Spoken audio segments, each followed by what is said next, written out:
Саламатсыздар, қайырлы кеш, құрметті әріптестер. Сіздерге 8-ші сыныпқа арналған, тек қана 8-ші сыныпқа арналған сайыс сабақ жасадым. Бұл жерде тек 8-ші сыныптармен ғана өте аласыз. Өте керемет. Бірінші слайдпен көрсетейін. Бұл жерде барлығы бір слайдтың ішінде орналасқан жоспары бар. Одан кейін психология ахуалы сәл бөлек тұрды. Ол өйткені слайд мегабайт қойып кетеді, оны қоссам. Сол үшін оны бөлек қостым. Оны сабақтың басында қолданып жүресіз. Енді 100-ден жүйрік деп аталады. Бұл ойынымыздың аты.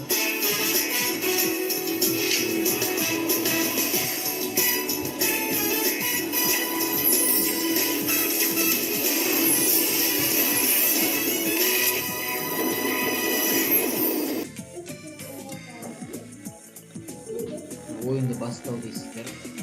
Ойынды бастау деген екен. Төрт топқа өтсеңіз болады. Бірінші сұрақты ашайық. Құбырасты тоғыздан қанша шығады? Кезектен қойсаңыз болады.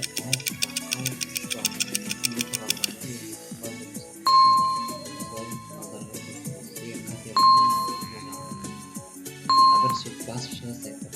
Одан кейін бала қайсын қалай десем бізде осылай тұрады. Одан кейін бұлай әр қайсында осылай 20 есеп бар. Яғни сіздер біз өтіп кетеміз, көрсетеміз. Мына жерде 8-ші кластың тапсырмалары. Бұлай басып шығасыздар. Бұл жерде қызық деп үшін біреулер телефон салады. Немесе интернеттен көрсе болады. Осындай жұмысы бар. Қандай да болады. Уақытын қосып қойсаңыз болады. Мынандай есептерді барлығы 8-ші класс. Күндерін тегерін тапсырды, ескірмандарын шығарды. Бала шығарады. Әр топқа өте жеке қойсаңыз болады. Музыкасына дұршында. Мынандай есептерді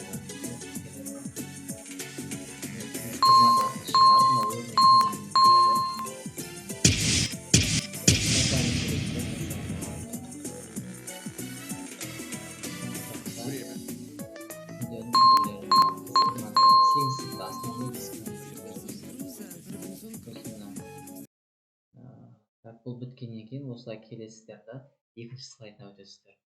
Яғни екінші слайдтың ішінде текущего листі.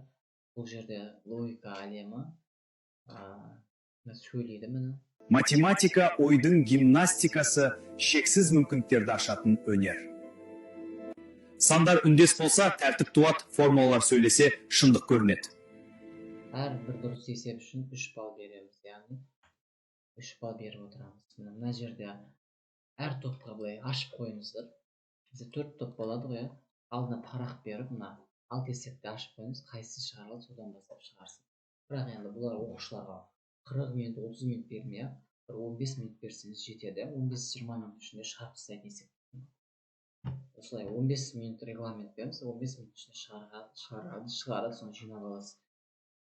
Одан кейін Kahoot ойыны бар. Платформада 3 кезең. Бұл жерде сілтемені басады, ойынға кіреді. Енді әр мыңдыққа 10 ұпай бересіз бұл жерде. Яғни бұл жерде өте үлкен балл беріледі. Сол үшін мен 10 ұпайды, яғни 10 балға теңестіріп алдым. 500 ұпай алса 5 балл деген сияқты. Өйткені Kahoot ойында өте үлкен балл алады. Kahoot ойыны ашылады сілтеме арқылы. Немесе сілтемені жеке WhatsApp-тарына да жіберсеңіздер болады. Еш нәрсе тартудың қажеті жоқ. Kahoot осылай ашылады. Сілтемен ішінен ашылып тұрады.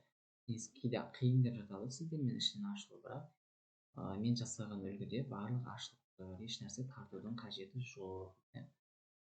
Енді ары қарап Play Solo дегенді басады. Сіздерде ешіп шығады, егер телефонмен кіретін болса. Яғни сіз телефонға бересіз 3 топқа да, немесе ноутбук қосып қойыңыз.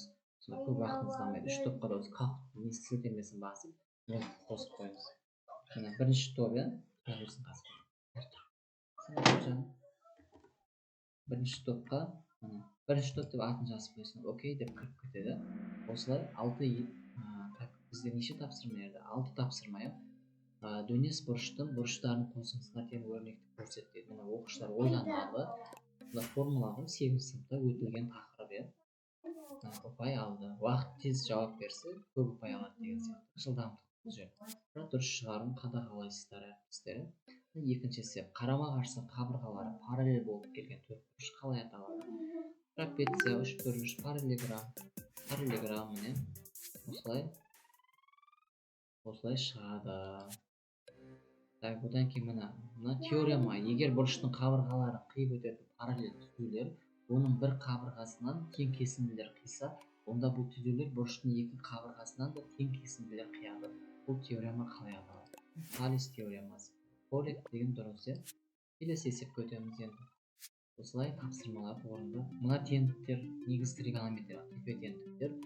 Синус квадрат альфа қосылған косинус квадрат альфа, тангенс альфа көбейту котангенс альфа. Бұның мағынасы неге тең? Мәні бірге тең. Мінекей, коррект деді. Енді жылдамдыққа қарап сіздерге балл беріп отырады. Диагоналдары 3,2 см, 3,2 см және 14 см болатын ромбы. Мінекей. 958. Жылдам жауап берсе көп ұпай бар. Бірақ жылдам белгілемде ол қате беріліп қойса ұпайының азайып кетеді. Ромбы диагоналдары бірі екіншісінен 1,5 есе үлкен, аудан 27 см квадрат ромбы диагоналдары тап. Мына біреуін қате беріліп көрейікші енді. Incorrect дейді, қате болды, қызыл жақ. Бұл жерде ұпай бермейді. Енді осы жерде қанша балл алғаны? 4410 балл, оны бөлсе 4,5 баллға жақындайды деген сөз. Енді мен сіздерге қымыжысын көрсетейін, назарға тыңдап отырыңыздар. Жоспар дейді ғой, әр нәрсенің өзінің жоспары бар дегенде әріптестер. Мынадан шығып кетейін. Мына X-ті басасыздар да шығып кетесіздер. Слайдқа барады. Қорытындылау, марапаттау, мына слайдқа қайтып келеді. Ешқайда шыққан жоқпын. Енді қымыждан шығып жатырмын, сіздерге экранда көрсетіп тұрмын әріптестер. Енді сіздерге несін көрсетейін, жоспарын көрсетейін. Жоспарды мен осылай жазамын. Сіздерді қалай жазады, енді ыңғайларыңызға қарап өзгертіп ала бересіздер. Онда тұрған еш нәрсе жоқ. Мына 100-ден жүйрік сайыс сабағының толық жоспары. Сабақтың мақсаты оқушылардың математика пәні бойынша білімдерін бекіту және тереңдету. Бекіту дегеніміз, өйткені біз квадрат дискриминантты 8 сыныпта меңгеріп шығу керек бала. Логикалық ойлау қабілеттерін, жылдам есептеу дағдыларын дамыту керекпіз. Тапқыршылыққа, ұйымшылыққа және өзара көмек көрсетуге тәрбиелеу, бәсекелестік ортада өз білімін дәлелдей білуге үйрету. Кіріспе бөлім. Армысыздар, құрметті ұстаздар, қадірлі қонақтар, білімге құштар жастарымдар. Бүгін біз ерекше рухқа толы білім мен біліктің, зеректік пен зейіннің сынға түсетін керемет бір сайыста бас қосып отырмыз. Бұл жай ғана жарыс емес, бұл ойдың ұшқырлығы мен білімнің тереңдігін, батылдық пен табандылықты, көшбасшылық пен жауапкершілікті анықтайтын үлкен дода. Сайысымыздың аты айтып тұрғандай 100-ден жүйрік көшбасшы, яғни 100-дің ішінен озып шығатын, өз білімін дәлелдеп өзгеге жол көрсете алатын нағыз көшбасшыны анықтайтын сәті. Осылай керемет сөздерді айтып, оқушыларға мотивация бересіздер ғой, қатысушыларды таныстырасыздар. Мінекей, қошеметтеп қарсы алайық. Әділқазы алқасын таныстырып, барлығын үтір нүктесіне жазып қойған әріптестер. Байқасаңыздар, қымыжылардың бәрі мен ауқымды, көлемді жауаптармен жазып қоямын. Ешқандай нәрсе мені скринрап алып қойылған нәрсе емес. Әділқазылардың аты жөнінде жазсақ болады. Қошемет көрсетейік. Теңдеуді шеш бірінші кезең жаңа тесттері. Одан кейін негізгі тапсырмалар мына жерде. Одан кейін логика әлемі. Логикада мына жерде жауаптары тұр. Әрқайсының жауабы. Одан кейін кахот ойыны жауабы тесттің ішінде бар. Қорытынды бөлім, марапаттау керемет сөздерімен бар. Енді осы жерге сабақты бастамас бұрын бір нені қош жеріңіз топқа бөліп, жайғасып аласыздар жаңағыдай. Таныстырып, бір-біріне таныстырып, жайғасып болғаннан кейін біз осы ұлттық құндылықтар жатамыз. Қақпанмен дәйек сөзі бізде жасампаздық пен жанашырлық. Яғни оқушылар. Сәлеметсіздер ме балалар? Сабағымызды бастамас бұрын көңіл күйімізді көтеріп, рухымызды арттырып алайық. Ол үшін сіздерге сөйлемді аяқта айдарын ұсынамын. Мына жерде бірнеше сөйлемнің басы берілген. Қалаған ұяшықты таңдап, сөйлемді өз ойларыңызбен жалғастырыңыздар. Сәттілік тілеймін. Сәлеметсіздер ме